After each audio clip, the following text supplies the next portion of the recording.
Hello बच्चों, आज मैं स्टार्ट कर रहा हूँ न्यूमेरिकल से। A particle travel half the distance with speed v not. जो डिस्टेंस है, मान ली कि दोनों के बीच की जो डिस्टेंस है वो d है, दो पॉइंट के बीच। तो जो d/2 है वो कितना चल रहा है? v नॉट से चल रहा है ना।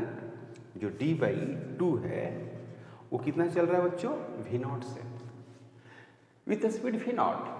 The remaining part of the distance was covered with speed v1. तो remaining जो है हाफ v1 से with time, है ना, time and with speed v2 half the time. Find the average speed of the particle. अब जो remaining d/2 बच गया है उसमें दो बात हो रही है। v1 से जो चल रहा है वो कितना चल रहा है? v1 से जो चल रहा है t/2 से चल रहा है। ओके, और जो v2 चल रहा है, इसी में v2 वो चल रहा है t/2 से। d/2 है वो v1 स्पीड है t/2, और जो नेक्स्ट जो d/2 है वो दो भागों में बटा हुआ है। यानी कहने का मतलब ये हुआ कि अगर आप इसका सोल्यूशन करें तो यहाँ से आप मान लीजिए कि यहाँ तक 2 पॉइंट जगह है ना, 2 पॉइंट, इसमें एक पॉइंट चल रही है। तो ये वाला हो गया d/2, पूरा d है d/2। अब फिर रिमेनिंग बच कितना जाएगा? d/2 बचेगा ना। अगर d/2 चला तो कितना बच गया? d/2। तो ये जो चल रहा है वो चल रहा है v नॉट से। क्लियर? ये कह रहा है। और इसमें जो टाइम लगा होगा तो कुछ ना कुछ तो टाइम लगा ही होगा। t1 लग गया, मैंने बोला क्या? t1 लग गया इसमें, टाइम t1। अब यहाँ पे है कि जो हाफ डिस्टेंस है, जो हाफ डिस्टेंस वो दो भागों में चल रहा है। एक तो v1 में चल रहा है और टाइम कितना ले रहा है? t/2 ले रहा है। क्लियर? ओके। और दूसरा कितना में चल रहा है? v2 चल रहा है, और ये टाइम कितना ले रहा है? ये जो टाइम ले रहा है वो कितना ले रहा है? t/2 ले रहा है। ऐसे इस तरह से मोशन हो रहा है। क्लियर? तो जो एवरेज स्पीड होगा वो क्या होगा?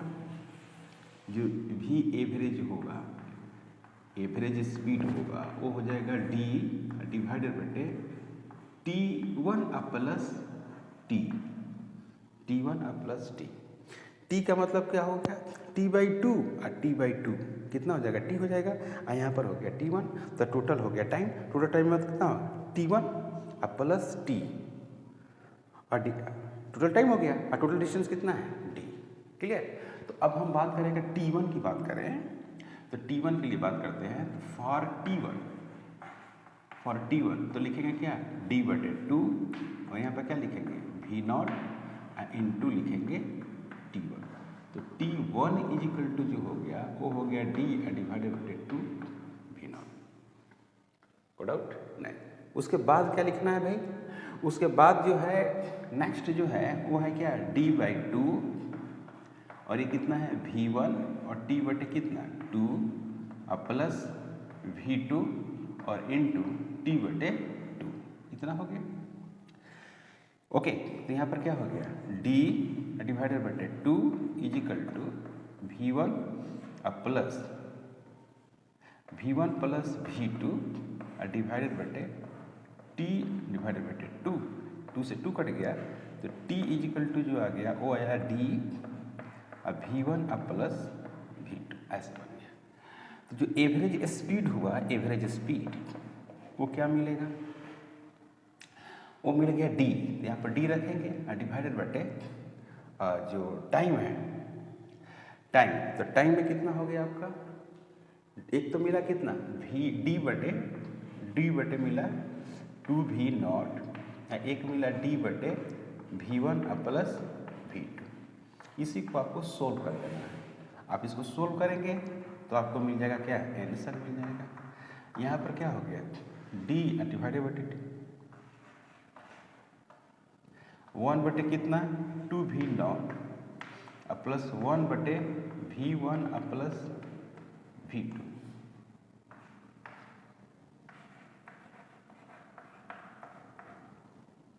ओके, इसको सोल्व करेंगे तो क्या मिलेगा?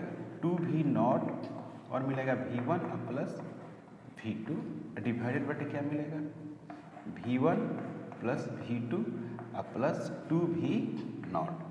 आसान था ये क्वेश्चन, कठिन नहीं था। तो एवरेज आपको मिल गया क्या, एवरेज स्पीड। तो एवरेज स्पीड इसी तरह से हम लोग कैलकुलेट करेंगे।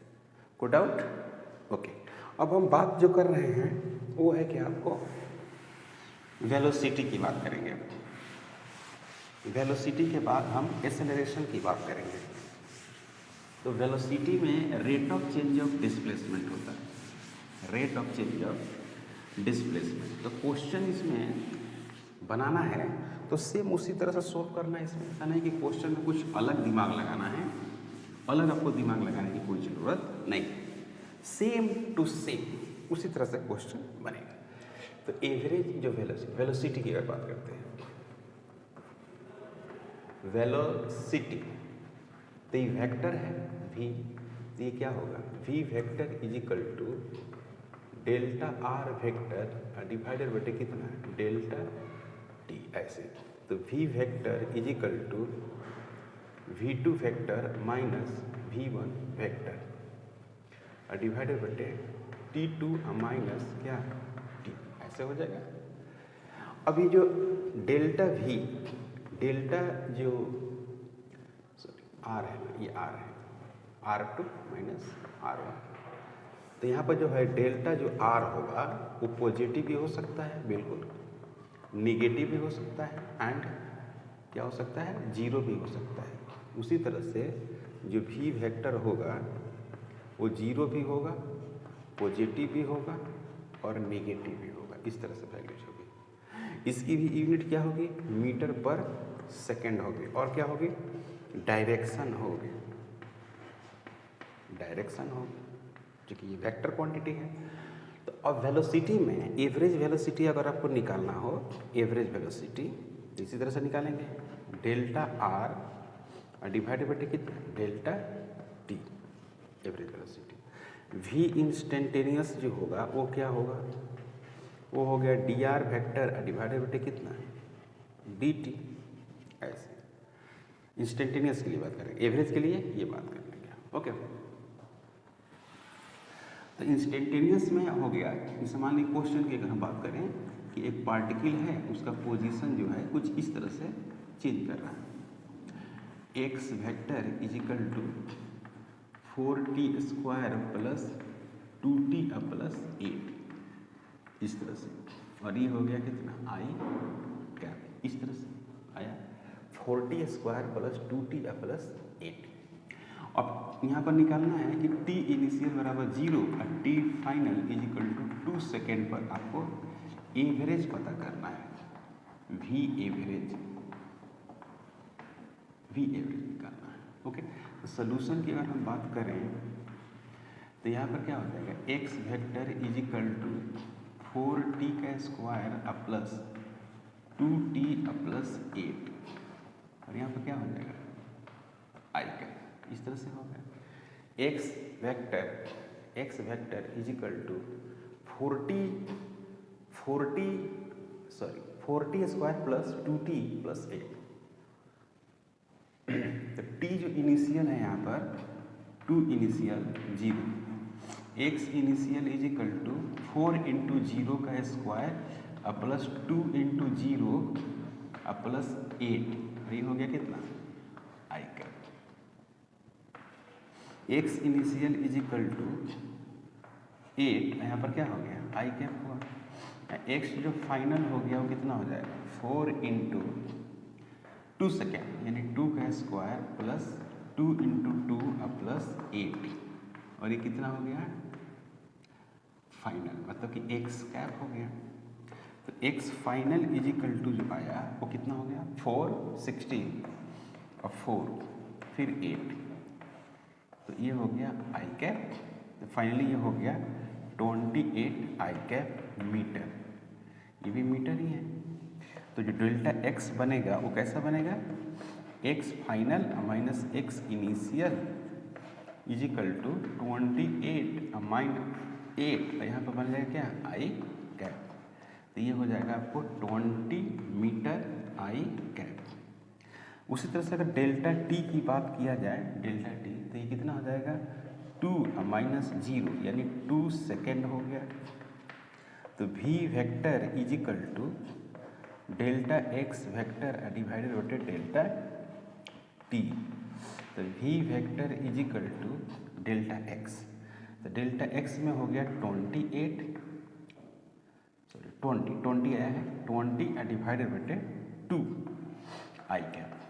तो यहाँ पर मिल जाएगा आपको v is equal to 10 metre पर second along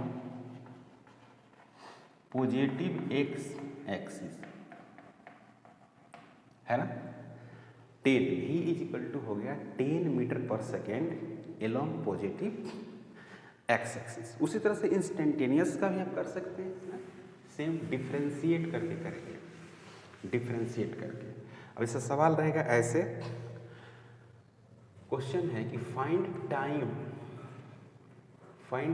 taken by particle, find time taken by particle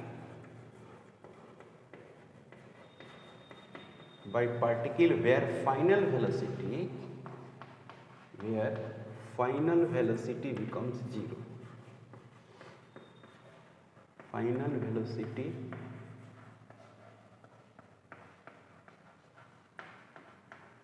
becomes 0। जो फाइनल वेलोसिटी होगा वो क्या हो जाएगा, 0 हो जाएगा, v उसका वैल्यू 0 हो जाएगी, v 0 होना चाहिए, है ना। और इस तरह से दिया हुआ है s is equal to 4t square minus 8t plus 2, इस तरह से दिया हुआ है। फाइनल वेलोसिटी जो है वो 0 हो जाएगा, इसको आप वेक्टर में ले सकते हैं, कोई प्रॉब्लम नहीं है। ओके, अब सवाल देखो कैसे बनता है। इसमें कह रहा है कि जो फाइनल वेलोसिटी है उसको 0 करना है। तो पहली बात कि आपको s दिया हुआ, तो आप s यहाँ पर लिखिए। अब 4t का स्क्वायर माइनस 8t प्लस 2 इसको लिख दीजिए, और ये हो गया आई कैप। अब यहाँ पर क्या करना है, ds वेक्टर डिवाइडेड बटे क्या, dt इज इक्वल टू, इसको डिफ्रेंशिएट करिएगा तो d अपन क्या होगा, dt होगा। 4t का square minus 8t plus 2 is equal to क्या हो गया, 0। ओके, तो v इज इक्वल टू कितना हो गया, 8t माइनस 8, इतना हुआ। ओके, तो यहाँ पर क्या हो गया, 0 is equal to 8t minus 8, तो 8t इज इक्वल टू कितना हो जाएगा, 8, तो t is equal to 1 second. कहने का मतलब है कि 1 सेकेंड के बाद पार्टिकल का जो वेलोसिटी है वो 0 हो जाएगा, ये है बात, 1 सेकेंड के बाद। अब यहाँ पे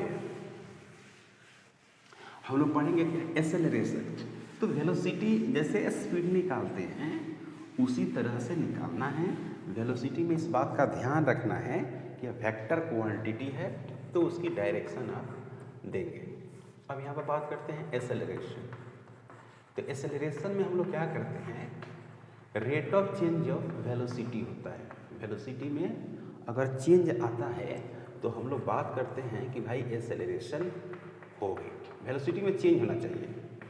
अब कोई वेलोसिटी है तो उसमें क्या चेंज होना चाहिए, वेलोसिटी में अगर चेंज हो गया, मान लीजिए कि मैग्नीट्यूड में चेंज हुआ तो एक्सेलरेशन आएगा।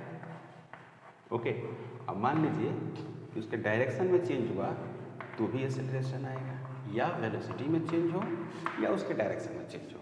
तो वेलोसिटी में मैग्नीट्यूड होगी और डायरेक्शन होगी। तो किसी भी एक में अगर चेंज हुआ तो एक्सेलरेशन होगी। जैसे मान लीजिए कि ये कोई एक पत्थर है और लगता है ना, यहाँ पर v है, यहाँ पर आएगा तो कितना हो जाएगा, 2v हो जाएगा। यहाँ पर आएगा तो कितना हो जाएगा, 3v हो जाएगा। लगातार इसकी स्पीड बढ़ रही है लेकिन डायरेक्शन क्या है, सेम है। तो स्पीड इसमें इंक्रीज कर रहे हैं, देख रहे हैं ना, स्पीड बढ़ रही है, डायरेक्शन कांस्टेंट। तो इसमें एक्सेलरेशन जो होता है कितना होता है, g होता है, एक्सेलरेशन ड्यू टू ग्रेविटी, जिसकी वैल्यू कितनी होती है, 10 g, a बराबर g, और g बराबर कितना, 10 मीटर पर सेकेंड स्क्वायर। तो ये इसकी स्पीड होती है। अब इसी ये स्पीड इंक्रीज कर रही है तो ये g इतना एक्सेलरेशन से ये क्या कर रही है, नीचे की तरफ आ रही है। अब यहाँ पर देखिए, अगर कोई पार्टिकल है इस तरह से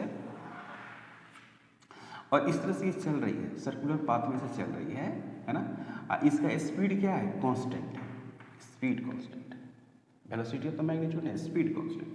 तो इसकी स्पीड जो है वो क्या है, कांस्टेंट, स्पीड कांस्टेंट है। लेकिन वेलोसिटी, या कह सकते हैं कि मैग्नीट्यूड ऑफ वेलोसिटी कांस्टेंट है, magnitude of velocity constant, constant है। तो इसमें क्या हो रहा है, इसके डायरेक्शन तो चेंज कर रहे हैं, मैग्नीट्यूड ऑफ वेलोसिटी है तो ये डायरेक्शन चेंज कर रहे हैं। तो इसके जो सेंटर की तरफ है ना, एक एक्सेलेरेशन लगता है। तो ये जो एक्सेलेरेशन लगा वो किसके चलते लगा, इसके डायरेक्शन के चेंज करने से। यानी कहने का मतलब ये होगा कि एक्सेलरेशन की जब बात आएगी तो आपको दो बातों को ध्यान रखना होगा, एक उसकी मैग्नीट्यूड और दूसरी उसकी डायरेक्शन। क्योंकि वेलोसिटी के दो कंपोनेंट्स होते हैं, दो पार्ट्स होते हैं, एक डायरेक्शन होता है, दूसरा मैग्नीट्यूड होता है। अगर कोई भी चेंज कर गया, या तो मैग्नीट्यूड या तो वेलोसिटी, कोई एक चेंज कर गया तो एक्सेलरेशन होगा। ठीक है, अब एक्सेलरेशन में हम लोग तरह तरह की बात करते हैं। पहली बात जो कर रहे हैं वो है इसके एवरेज एक्सेलरेशन, है ना। तो देखिएगा, इसकी यूनिट जो होगी वो होगा मीटर पर सेकेंड स्क्वायर। जीरो भी होगा, पॉजिटिव भी होगी और निगेटिव, इतनी सारी होगी। मीटर पर सेकेंड स्क्वायर, जीरो होगी, पॉजिटिव होगी, निगेटिव होगी। क्लियर है। अब यहाँ पर पहला फर्स्ट पार्ट कि अगर a vector is equal to delta v बटे डेल्टा टी, तो ये जो वेक्टर हुआ वो क्या लिखेंगे, v2 वेक्टर लिखेंगे, ओके। और v1 वेक्टर लिखेंगे और डिवाइडर बटे क्या लिखेंगे, t2 माइनस t1 लिखेंगे। तो t1 इज इक्वल टू 0 और t2 इज इक्वल टू क्या है, t होगा। तो v1 is equal to u और v2 इज इक्वल टू क्या होगा, v, ऐसा होगा। तो यहाँ पर क्या होगा, a vector is equal to v vector minus u vector divided बटे क्या हो गया, टी माइनस 0। तो a vector is equal to v vector minus u vector divided बटे कितना हो गया, टी वेक्टर हो गया। तो v minus u is equal to a vector into क्या हो गया, टी हो गया। तो यहाँ पर लिखेंगे क्या, v vector is equal to u vector plus a vector into t. इस तरह से आप लिख सकते हैं। u को इनिशियल बोलते हैं और v को आपको बोलते हैं फाइनल। अब बात आती है एवरेज की। तो एवरेज एक्सेलरेशन में क्या लिखेंगे हम लोग, एवरेज एक्सेलरेशन होगा उसमें लिखेंगे टोटल वेलोसिटी बटे टोटल टाइम, टोटल वेलोसिटी और डिवाइडेड बटे टोटल टाइम, इस तरह से लिख सकते हैं। ओके, इसे मान लीजिए कि दो ऐसे है, v1 प्लस v2 और डिवाइडेड बटे t1 प्लस t2। तो इसमें ये a1 एक्सेलरेशन, v1 वेलोसिटी और टाइम लगाया t1। तो v1 बराबर क्या लिख सकते हैं, v1 बराबर लिख सकते हैं a1 इंटू t1। इसमें a2 एक्सेलरेशन लिया और v2 वेलोसिटी, है ना, और टाइम कितना है t2। तो v2 इज इक्वल टू क्या हो गया, a2 इंटू t2, ऐसे हुआ। तो एवरेज जो एक्सेलरेशन होगा, एवरेज एक्सेलरेशन वो क्या हो जाएगा जरा समझिए, a1 t1 plus a2 t2 divided बटे t1 प्लस t2, ऐसा होगा, है ना। क्लियर है। एवरेज अगर ऐसे भी तो लिख सकते हैं, एवरेज एक्सेलरेशन ऐसे भी लिखा जा सकता है। अगर मान लीजिए कि इफ इक्वल टाइम इंटरवल क्या है, इक्वल है, इक्वल टाइम इंटरवल यानी t1 t2 और क्या हो गया, t हो गया, इक्वल टाइम इंटरवल। तो ये जो एवरेज होगा वो होगा क्या, a1 into t plus a2 into t divided बटे टी प्लस टी। तो a average is equal to, यहाँ पर क्या हो गया, a1 into t plus a2 इसको कॉमन ले लेते हैं यहीं पे, इसको यहीं पे कॉमन लेंगे, तो कॉमन लेंगे तो क्या मिलेगा, A1 प्लस A2 इंटू कितना T डिवाइडेड बटे 2T ऐसे। तो A average is equal to A1 plus A2 divided बटे कितना 2 ऐसे। A average is equal to A1 plus A2 divided बटे 2। ये कब की बात है, जब इक्वल टाइम इंटरवल में होता की बात है। अब मान लीजिए कि इसी को हम बदल देना चाहते हैं किस में, T को A के टर्म में लिखना चाहते हैं, T को A के टर्म में। तो यहाँ पर हो गया A1 T1 और A2 कितना हो गया T2 हो गया। तो इसको या इसी फॉर्मेट रख, ज़्यादा इसी फॉर्मेट में ज़्यादा पूछता है ना, इसी फॉर्मेट पूछता है। अब बात आती है क्या इंस्टेंटेनियस की, मतलब कि इंस्टेंटेनियस एक्सेलरेशन, इंस्टेंटेनियस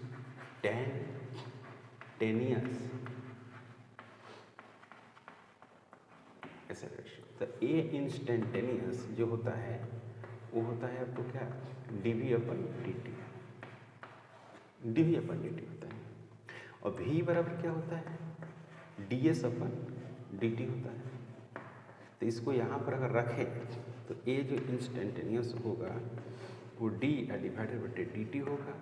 ओके, अब v के बदले क्या लिखेंगे, v के लिखेंगे ds अपन dt। तो यहाँ पर लिखेंगे क्या d2s डिवाइडेड बटे dt इसका स्क्वायर। यहाँ पर क्या हो गया a instantaneous, a instantaneous is equal to d2s upon dt का स्क्वायर। मैंने डबल डिफरेंशिएशन करेंगे तो आपको मिलेगा एक्सेलरेशन। ओके, अब इसमें हम बात करेंगे कांस्टेंट एक्सेलरेशन और वेरिएबल एक्सेलरेशन। दो तरह के एक्सेलरेशन की बात करेंगे, एक कांस्टेंट और दूसरा वेरिएबल। तो कांस्टेंट वाला को हम लोग कैसे सोल्व करेंगे और वेरिएबल वाला को कैसे सोल्व करेंगे। एक्सेलरेशन एक तो होगा वेरिएबल, वेरिएबल में जैसे हो गया v is equal to 2t square ऐसे। तो a जो निकलेगा वो कितना मिलेगा dv अपन dt। इसको सोल्व करेंगे तो क्या होगा 4 इंटू टी हो जाएगा। इसको v को यहाँ पुट करके सोल्व करेंगे तो जो एक्सेलरेशन है वो किस बात पर डिपेंड कर रहा है, टाइम पर। एक्सेलरेशन टाइम पे डिपेंड कर रहा है। ओके, यहाँ पर देखिए, यहाँ पर है वेरिएबल। कांस्टेंट एक्सेलरेशन में क्या है,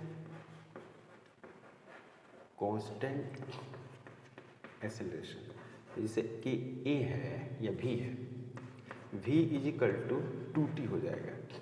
तो a इज इक्वल टू कितना हो जाएगा dv अपन dt हो जाएगा, यानी 2 हो जाएगा, 2 मीटर पर सेकेंड स्क्वायर। v बराबर हो गया 2t यानी a बराबर dv अपन dt 2 मीटर पर second square. a is equal to 40 यहाँ पर हो गया। तो ये वेरिएबल एक्सेलरेशन हो गया और ये हो गया कांस्टेंट एक्सेलरेशन। कांस्टेंट एक्सेलरेशन किसी पर डिपेंड नहीं करता है, क्लियर। और ये जो है ये डिपेंड कर रहा है टाइम पर। ये भी हो सकता है कि एक्सेलरेशन डिस्टेंस पर डिपेंड करता हो, एक्सेलरेशन स्पीड पर भी डिपेंड करता हो, एक्सेलरेशन यहाँ पर टाइम पर डिपेंड कर रहा है। तो इसमें सभी को सोल्व करने के लिए अलग अलग तरीका अपनाए जाते हैं। अब एक्सेलरेशन यहाँ पर दिया हुआ है तो आपको क्या निकालना होगा, डिस्टेंस निकालना होगा, स्पीड निकालना होगा, है ना, यही सब चीज़ निकालना होगा, डिस्टेंस और स्पीड। तो इसमें तरीका अलग अलग होगा। बात करते हैं क्या कांस्टेंट एक्सेलरेशन की। तो कांस्टेंट एक्सेलरेशन में जैसे कि कांस्टेंट एक्सेलरेशन तो कांस्टेंट एक्सेलरेशन में एक तो हो गया कि v बराबर u प्लस ए टी। ये कब यूज करेंगे, जब स्पीड निकालना हो, इनिशियल स्पीड दिया हो या नहीं भी दिया हो, एक्सेलरेशन दिया हो, तो ये फार्मूला टाइम के केस में निकालते हैं। एक यूज करते हैं कि v square is equal to u square plus 2a और s। एक यूज करते हैं s is equal to u t plus 1/2a into t का स्क्वायर। एक एस एन एथ को करते हैं एस एन एथ। तो u plus 1/2 a 2n minus 1 इस तरह से करते हैं, यानी v बराबर u plus a t, v square बराबर यू स्क्वायर प्लस 2as, और एक है आपको s बराबर u t plus 1/2 a t square, एक s nth is equal to u plus 1/2 a 2n minus 1। एक ये फार्मूला है। दूसरी बात यहाँ पर ये है कि अगर कहता है कि if particle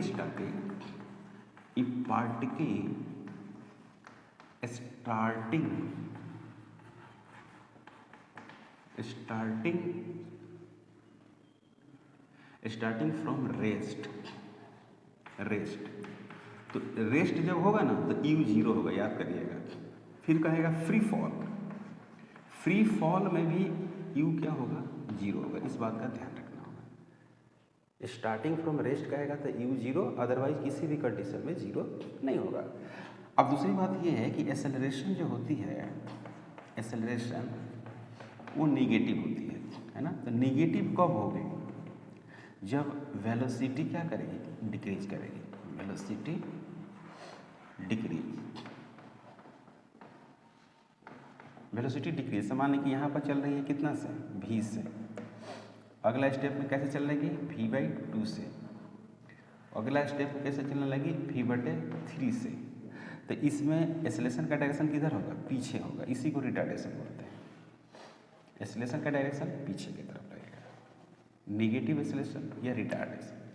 clear, negative value आ जाएगी, यानी फाइनल वेलोसिटी क्या हो जाएगी, कम हो जाएगी, है ना।